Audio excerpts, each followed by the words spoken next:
तो दोस्तों आज कबीर जयंती है, इसीलिए सबसे पहले आपको संत कबीरदास जी के इस जन्म अवसर पर आपको बहुत बहुत दिल से बधाई। तो दोस्तों आज हम उनके कुछ दोहे देखेंगे और उन दोहे के अर्थ को भी हम जानेंगे। तो दोस्तों पहला हमारा दोहा है, कबीरा कहे ये जग अंधा, अंधी जैसी गाय, बछड़ा था सो मर गया, झूठी साम चटाए। तो दोस्तों यहाँ पर संत कबीरदास जी पाखंडवाद और अंधविश्वास पर यहाँ पर चोट करते हुए यहाँ पर कहते हैं कि जिस तरीके से एक गाय का जब बछड़ा मर जाता है तो या भैंस का एक यहाँ पर एक बछड़ा मर जाता है तो उसे किस तरीके से यहाँ पर उसे धोखा दिया जाता है, और जो बछड़ा है जो मर गया है उसके यहाँ पर खाल को निकाल कर, उसके सिर की खाल को निकाल कर उसमें भूसा भर दिया जाता है, जिससे यहाँ पर उसे दिखा दिया जाता है कि तुम्हारा ये बछड़ा है, लेकिन असल में वो मर गया होता है, वो उसका एक पुतले समान होता है। और यहाँ पर गाय यहाँ पर या भैंस यहाँ पर उसे देखकर यहाँ पर आसानी से दूध दे देती है और झटपटाती नहीं है। तो दोस्तों इस तरीके से यहाँ पर गाय को पागल बनाया जाता है। तो दोस्तों यही यहाँ पर संत कबीरदास जी कहते हैं, इसी तरीके से यहाँ पर लोगों को अंधविश्वास और पाखंडवाद के नाम पे या ईश्वरवाद के नाम पे यहाँ पर लोगों को बहुत ज़्यादा यहाँ पर पागल बनाया जाता है।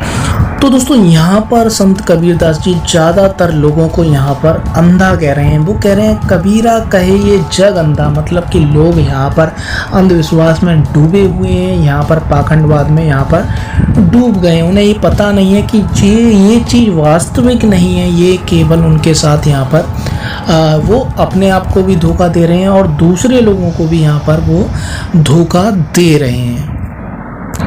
तो दोस्तों यहाँ पर हम संत कबीरदास जी का दूसरा यहाँ पर महत्वपूर्ण दोहा देख लेते हैं, जो कि है, मल मल धोए शरीर को, धोए न मल का मैल, नहाए गंगा गोमती, रहे बैल का बैल। तो दोस्तों यहाँ पर संत कबीरदास जी बता रहे हैं कि लोग किस तरीके से अपनी जो भारी सुंदरता है उस पर तो ज़्यादा ध्यान देते हैं कि वो नहाते हैं, वो यहाँ पर अपने को सौंदर्य को भारी सौंदर्य को यहाँ पर दिखाने की कोशिश करते हैं, लेकिन यहाँ पर वो धोए ना मन का मैल, जो उनका आंतरिक जो सौंदर्य है उसको निखारने की यहाँ पर कोशिश नहीं करते हैं। अपने अंदर जो उनके अंदर ईर्ष्या है, जो दूसरों के प्रति जो नफरत भरी हुई है, जो गंदगी है मन की, जिसे हम मन की गंदगी कहते हैं, उस पर यहाँ पर बिल्कुल भी ध्यान नहीं देते हैं। और यहाँ पर वो इसकी तुलना करते हैं, नहाए गंगा गोमती, रहे बैल का बैल।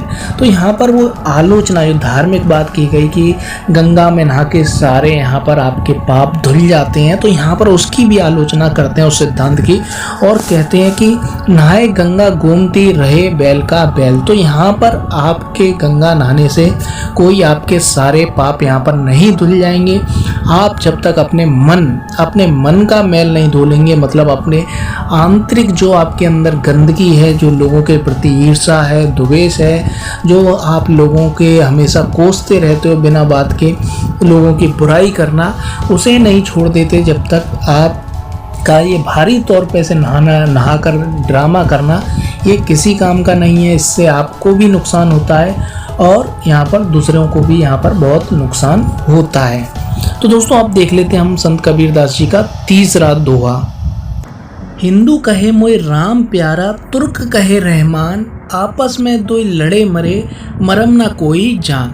तो दोस्तों यहाँ पर संत कबीरदास जी यहाँ पर इनका ये दोहा है वो आज के समय में भी पूरी तरीके से प्रासंगिक है। तो दोस्तों ये हर समय जो भी समय रहा है, क्योंकि धार्मिक लड़ाई हमेशा होती रही है, तो ये हमेशा ये दोहा प्रासंगिक रहा है।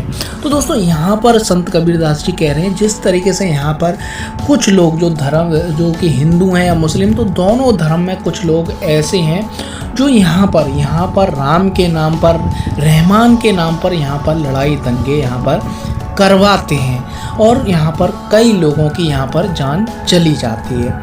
तो दोस्तों यहाँ पर जो धर्म के नाम पर लोगों को लड़वाया जाता है उसके ऊपर यहाँ पर कटाक्ष करते हैं।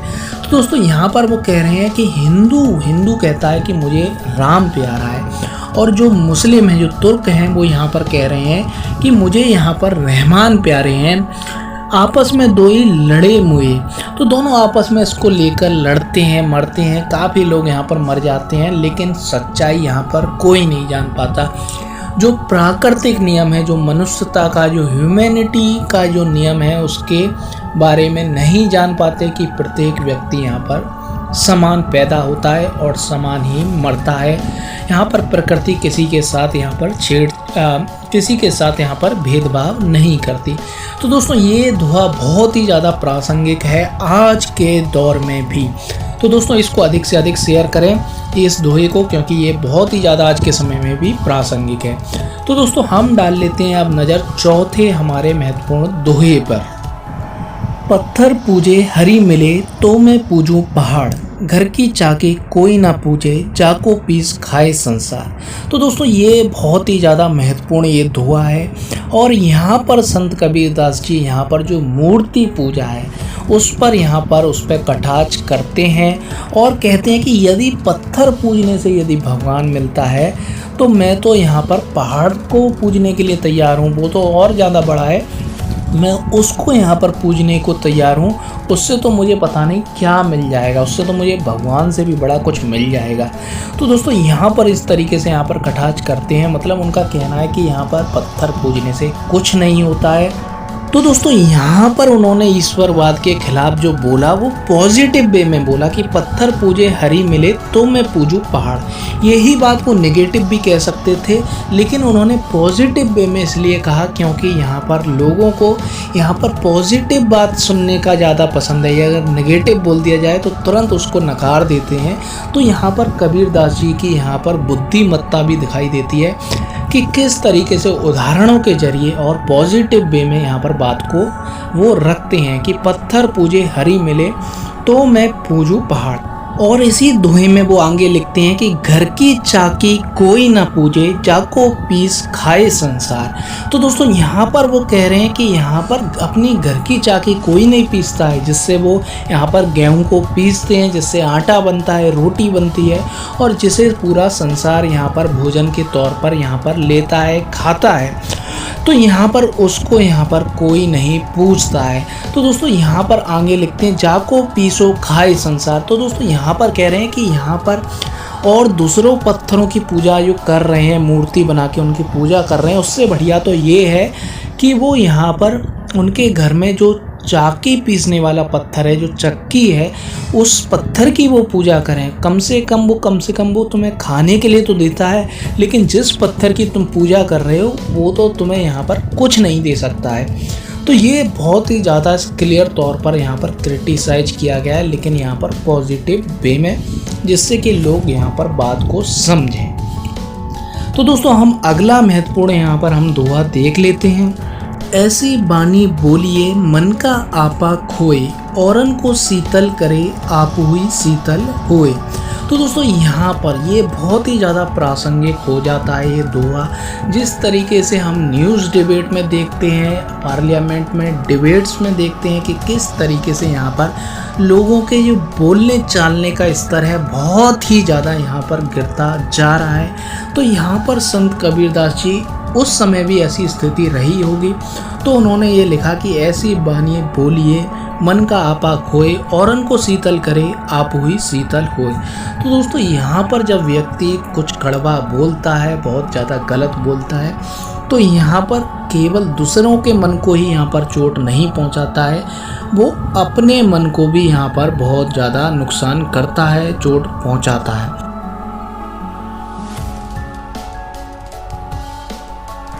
तो दोस्तों यहाँ पर यदि व्यक्ति मीठी बाणी बोलता है, तरीके से यहाँ पर बात करता है, तो वो उस व्यक्ति को तो शीतल करेगी जो यहाँ पर बोल रहा है, और सामने वाले जो उसे सुन रहे हैं उनको भी यहाँ पर मन में शीतलता यहाँ पर देगी। तो दोस्तों ऐसी वाणी हम लोगों को बोलनी चाहिए।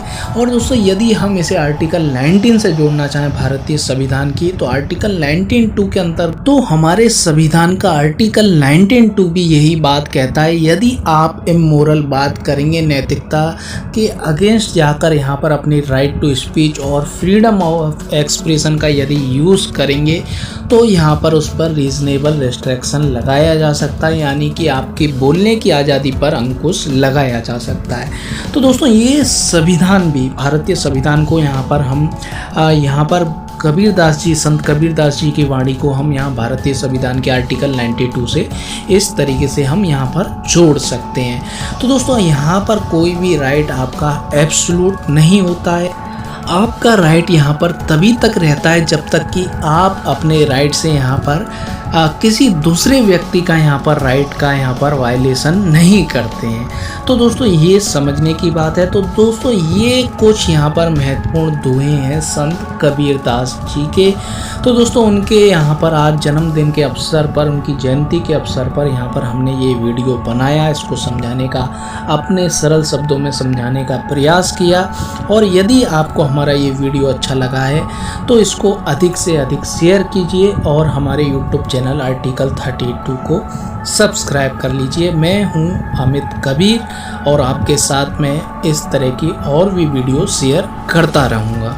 तो फ्रेंड्स, धन्यवाद।